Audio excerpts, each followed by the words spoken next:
اب بادشاہ پہلے غلام کو آزماتا ہے جس کی ظاہری گفتگو اسے اچھی لگی تھی اور بادشاہ نے اسے نہانے کے لیے حمام میں بھیج دیا تھا۔ آئیے مولانا کی زبان سے جانتے ہیں۔ مولانا لکھتے ہیں، چوں از گرمابا برآمد آ غلام سوئے خیشتن خان آ شاہ حمام، یعنی جب وہ پہلا غلام حمام سے باہر آیا تو اس قابل عزت بادشاہ نے اسے اپنے پاس بلایا۔ پس سوئے کار فرستاد آن دیگر تا ازیں دیگر شود او باخبر، اب بادشاہ نے دوسرے غلام کو کسی کام بھیج دیا تاکہ وہ پہلے غلام کی اخلاقی حالت سے باخبر ہو سکے۔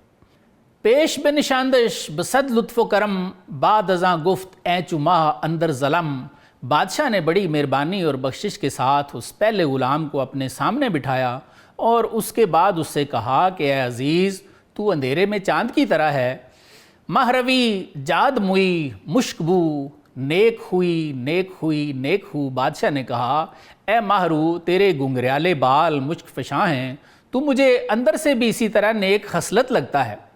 اے دریگا گر نہ بودے در تواں کہ ہمیں گوید برائے تو فلاں، لیکن کاش تجھ میں وہ چیزیں نہ ہوتیں جو دوسرا غلام تیرے بارے میں کہہ گیا ہے۔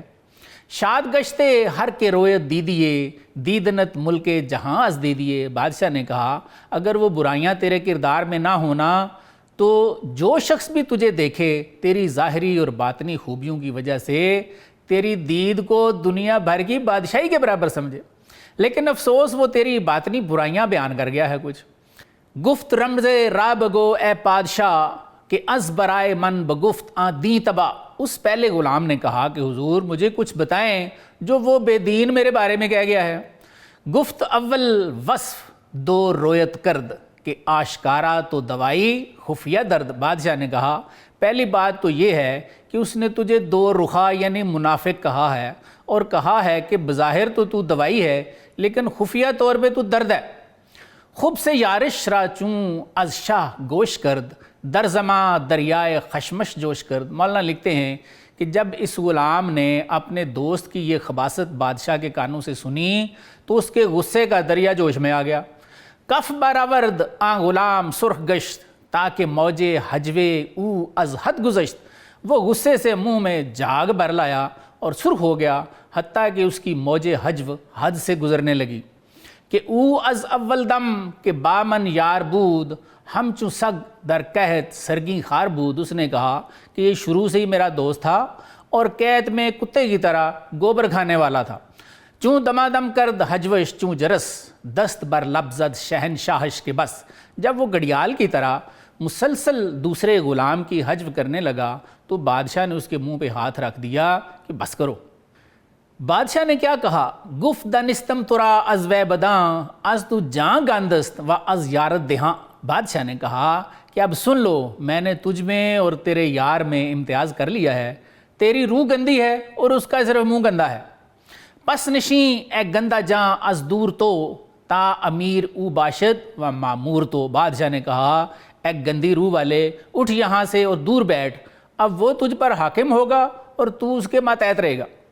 بہرئی گفتن اکابر در جہاں راحت الانسان فی حفظ اللسان، یعنی فرماتے ہیں کہ اسی لیے تو گزرے ہوئے اکابرین نے فرمایا ہے کہ انسان کا آرام اس کی زبان کے کنٹرول میں ہے۔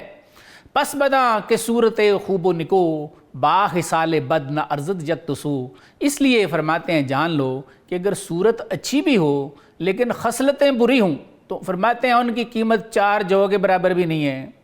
ور بود صورت حقیر و ناپذیر چوں بود خلقش نکو در پاش میر، فرماتے ہیں اگر صورت حقیر بھی ہو لیکن اخلاق اچھا ہو تو دنیا ایسے لوگوں کے پاؤں پڑتی ہے۔ مولانا اپنے اصلاحی مقصد کی طرف انتقال فرماتے ہیں اور لکھتے ہیں، چند باشی عاشق صورت بگو طالب مانی شود مانی بجو، فرماتے ہیں کب تک پہلے غلام کی طرح صرف اپنا ظاہر صاف رکھو گے اور گندی روح کی وجہ سے دوسروں کو گالیاں بکتے رہو گے۔ معنی کا طالب تو معنی تلاش کرتا ہے، صورت ظاہر فنا گردت بداں عالم معنی بمانت جاوداں، فرماتے ہیں یاد رکھو صورت فنا ہو جائے گی اور عالم معنی ہمیشہ زندہ و جاوداں رہے گا۔ صورت شدیدی از معنی غافلی از صدف درہ گزیں گر آکلی، مولانا فرماتے ہیں کہ تم نے انسانوں کی صرف ظاہری صورت دیکھی ہے ان کے معنی نہیں دیکھے، ان سے تم غافل ہو۔ اگر عقل مند ہو تو اس صدف سے موتی تلاش کرو۔ این صدف ہائے قوالب در جہاں، گرچہ جملہ زندہ ان از بحر جاں۔ مولانا فرماتے ہیں کہ جسموں کے یہ صدف، جسموں کی یہ سیپیاں، فرماتے ہیں اگرچہ ساری اللہ تعالیٰ ہی زندہ رکھے ہوئے ہیں، لیک اندر ہر صدف نبوت گوہر، چشم بے کشا در دلے ہر یک نگر۔ فرماتے ہیں ہر صدف میں موتی نہیں ہوتا، اس لیے آنکھیں کھول اور ہر ایک کا دل چیک کر۔ کانچ دارد اینچ دارد می گزیں، زاں کے کمیاب است آن در سمی۔ فرماتے ہیں ہر ایک کا دل دیکھ کہ اس کا دل کیسا ہے، اس کا دل کیسا ہے، اس لیے کہ جس دل میں در سمی ہوتا ہے وہ دل بڑے کم ہے۔ آگے فرماتے ہیں در بشر روپوش گشت است آفتاب، آفتاب است آفتاب است آفتاب۔ فرماتے ہیں کچھ کے سینوں میں اس آفتاب حقیقی کا نور، نور شر صدر بن کے جلوہ گر ہوتا ہے، اس کی مدد سے اپنے اندر چھپے ہوئے معنی تلاش کر۔ اس بیان میں کچھ اور بھی اشعار ہیں جن میں مولانا فرماتے ہیں کہ انسان کے اندر سب سے قیمتی چیز یہی معنی ہے، یہی موتی ہے، اسے کسی صاحب نعمت کی مدد سے تلاش کر۔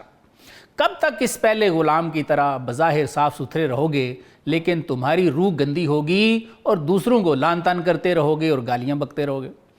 آئیے اس حصے میں چھپے ہوئے اسباق تلاش کرنے کی کوشش کرتے ہیں۔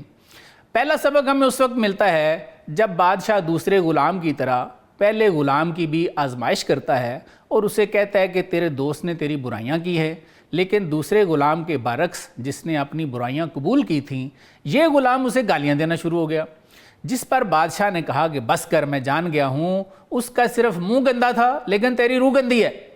معلوم ہوا کہ جو بیہودہ اور بد اخلاق لوگ ہیں وہ گندی روحیں ہیں۔ ایسے لوگ عیسیٰ علیہ السلام کے ہمرائی کی طرح نفس پرست اور مردہ دل ہوتے ہیں، انہوں نے اپنا تزکیہ نفس ایک ٹکے کا بھی نہیں کیا ہوتا۔ اس کے برعکس جو پاک روحیں ہوتی ہیں وہ اخلاق کے اعلیٰ مرتبے پہ ہوتی ہیں، ایسے لوگ گالیوں اور بیہودہ بکواسات سے مبرہ ہوتے ہیں۔ حضور صلی اللہ علیہ وآلہ وسلم کی روح پاک سب سے پاک اور افضل ہے، اس لیے آپ کے بارے میں قرآن نے فرمایا کہ آپ خلق عظیم کے مالک ہیں۔ دوسرا سبق مولانا ہمیں اس وقت دیتے ہیں جب آپ فرماتے ہیں کہ دین کے اکابرین نے فرمایا ہے کہ انسان کی راحت حفظ لسان میں ہے۔ اس پہ حضور صلی اللہ علیہ وآلہ وسلم کے بہت سے کلام ہمیں نظر آتے ہیں جو حدیث کی مختلف کتابوں میں موجود ہیں۔ جیسے آپ نے ارشاد فرمایا کہ جو مجھے زبان اور شرمگاہ کی ضمانت دے دے میں اسے جنت کی ضمانت دیتا ہوں۔ اس پر شاید کوئی اور زیادہ زور دینے کی کسی کو ضرورت نہیں ہے، ہر شخص جانتا ہے کہ اس زبان درازی میں کوئی ثواب تو ہے نہیں ہے، اور اگر ہم کسی کے خلاف زبان درازی کریں گے تو اس کے جواب میں اس نے بھی زبان درازی کرنی ہے۔ اس لیے کسی کی زبان درازی کرنے سے پہلے یہ ضرور سوچ لینا چاہیے کہ اس کی بھی زبان ہے یا بے زبان ہے۔ تیسرا سبق مولانا ہمیں اس وقت دیتے ہیں جب آپ فرماتے ہیں کہ اے انسانوں، کب تک اس پہلے غلام کی طرح صرف اپنا ظاہر تو صاف ستھرا رکھو گے لیکن اپنی روح کو گندگی میں رکھو گے؟ اپنا تزکیہ نفس کرو۔ پھر فرماتے ہیں کہ تیرا یہ ظاہر تو ویسے ہی ختم ہو جانا ہے، اور اگر اپنے اندر کے معنی تم نے تلاش کر لیے نا تو پھر تم جاویداں ہو جاؤ گے۔ پھر یہ بھی فرمایا کہ وہ معنی تم نے کس طرح تلاش کرنے ہیں؟ فرمایا کہ معنی اس شخص کی مدد سے تلاش کرنے ہیں جو صاحب بصیرت ہے، اللہ کے نور سے دیکھنے والا ہے۔ پھر فرماتے ہیں کہ جسموں کے قالب سب اللہ تعالیٰ نے زندہ رکھے ہوئے ہیں، لیکن ہر صدف میں موتی نہیں ہوتا۔ موتی والا ملے گا تو تجھے بھی وہ بتائے گا کہ تم نے اپنا موتی کیسے تلاش کرنا ہے۔ حضرت اقبال نے بھی یہی فرمایا تھا، اور چونکہ وہ مولانا کے مرید مانوی ہیں اس لیے یقیناً انہوں نے بھی یہ مضمون حضرت سے ہی لیا ہے۔ کیا فرما گئے آپ؟ فرماتے ہیں در نگر اے خسرو صاحب نظر، نیست ہر سنگے کے می تابت گوہر، یعنی اے صاحب نظر بادشاہ اچھی طرح سمجھ لے ہر پتھر میں ہیرا نہیں ہوتا۔ مرشد رومی حکیم پاکزاد سر مرگ و زندگی برمن کشاد، فرماتے ہیں کہ مرشد رومی جو صاحب حکمت ہے اور پیدا ہی پاک ہوا ہے، پیدائشی ولی ہے، اس نے موت اور زندگی کے سارے راز ہم پہ کھول رکھے ہیں۔ یعنی حضرت اقبال بھی یہ فرما گئے ہیں کہ ہر پتھر میں ہیرا تو نہیں ہوتا، لیکن رومی میں ہیرا تھا اور وہ مجھے ملا، اور اس نے موت اور زندگی کے سارے راز بھی مجھ پہ کھول رکھے۔ چوتھا اور آخری سبق ہمیں اس وقت ملتا ہے جب مولانا فرماتے ہیں کہ صورت تشدیدی ازمانی غافلی از صدف در گزیں گر عقلی، یعنی تو نے صرف انسانوں کی ظاہری صورتیں دیکھی ہیں، ان کے معنی سے تو تم غافل ہو، اور اگر تھوڑی سی عقل رکھتے ہو نا تو اپنے جسم کے صدف سے موتی تلاش کرو۔ اس موتی کو مولانا نے مثنوی شریف میں نفخہ بھی فرمایا ہے، اور اسے آپ نے سورہ حجر کی آیت 29 سے لیا ہے۔ کون سی آیت ہے؟ فَإِذَا سَوَّيْتُهُ وَنَفَخْتُ فِيهِ مِن رُّوحِي فَقَعُوا لَهُ سَاجِدِينَ۔ کیا ترجمہ ہے کہ اللہ تعالیٰ فرماتے ہیں کہ جب میں آدم کو پورا بنا لوں اور اس میں اپنی روح سے روح پھونک دوں تو تم سارے اس کو سجدہ کرنا۔ اس میں یہ جو مر روحی ہے اس کو مولانا موتی فرماتے ہیں، اور کہیں اس کو نفخہ فرماتے ہیں، اور یہ مثنوی میں عام حضرت کی تعلیم ہے کہ اس موتی کو تلاش کرو، اور یہ تعلیم صرف مولانا کی ہی نہیں ہے بلکہ تمام صوفیاء اس کی تعلیم دیتے ہیں۔ حضرت اقبال نے بہت سی جگہوں پہ فرما رکھا ہے، میں ایک دو کلام آپ تک پہنچا دیتا ہوں۔ آپ فرماتے ہیں نشیمن در دل آدم نہادست نصیب مشت خاک او فتادست۔ فرماتے ہیں اللہ نے اپنا نشیمن آدم کے سینے میں رکھا ہوا ہے، اس مٹھی پر مٹی کی قسمت میں فرماتے ہیں ذات کا نور آ گیا ہے۔ یعنی انسان فرماتے ہیں باقی مخلوقات کی طرح نہیں ہے، اس میں راز ہے ایک۔ چراغے درمیان سینہ تست چے نورستی کہ در آئینہ تست۔ فرماتے ہیں انسان تیرے سینے میں ایک چراغ ہے، کیا تجھے معلوم بھی ہے کہ تیرے آئینے میں یہ کون سا چراغ ہے؟ مشو غافل کہ تو اورا امینی چے نادانی کہ سوئے خود نبینی۔ کیا فرماتے ہیں کہ اے انسان غافل نہ رہے کہ تو اس کے نور کا امین ہے، لیکن تو بڑا ہی بیوقوف ہے۔ کبھی آپ نے اپنے آپ کو اس نظر سے دیکھا ہے؟ یہ ہے موتی یا نفخہ۔ مولانا فرماتے ہیں کہ کسی صاحب بصیرت سے مدد لے اور تو بھی صاحب عرفان ہو جا۔ حضرت عبداللہ انصاری رضی اللہ عنہ جو کہ حضرت ابو ایوب انصاری رضی اللہ عنہ کے بیٹے ہیں، انہوں نے بھی اپنے کلام میں اپنے اندر کے موتی کی طرف اشارہ کیا ہے، اور مولانا کی طرح یہ بھی فرمایا ہے کہ وہ اس موتی تک اپنے شیخ اور روحانی استاد حضرت ابو الحسن خرقانی رحمۃ اللہ علیہ کی رہنمائی اور مدد سے پہنچے۔ کیا فرماتے ہیں حضرت عبداللہ انصاری رضی اللہ عنہ؟ فرماتے ہیں عبداللہ گنجے بود پنہانی کلید گنج بدست ابو الحسن خرقانی۔ یعنی فرماتے ہیں کہ میں عبداللہ انصاری ایک چھپا ہوا خزانہ تھا، لیکن مجھے کوئی پتہ ہی نہیں تھا کہ اس خزانے کی چابی حضرت ابو الحسن خرقانی رحمۃ اللہ علیہ کے پاس ہے۔ تا رسیدم بچشمہ آب زندگانی چندہ خوردم کہ نمن ماندم نہ خرقانی۔ فرماتے ہیں جب اپنے اندر کے اس موتی والے چشمے پہ پہنچا ہوں تو میں نے اسے اتنا پانی پیا ہے کہ اب نہ مجھے اپنی ہوش ہے نہ خرقانی کی۔ اپنی یہ حالت تو انہوں نے فرمائی ہے جب وہ چشمے پہ پہنچ کر اس سے سیراب ہو گئے، لیکن فرماتے ہیں کہ یہ چشمہ تو مجھ میں تھا لیکن مجھے پتہ ہی نہیں تھا کہ اس خزانے کی چابی حضرت ابو الحسن خرقانی رحمۃ اللہ علیہ کے پاس ہے۔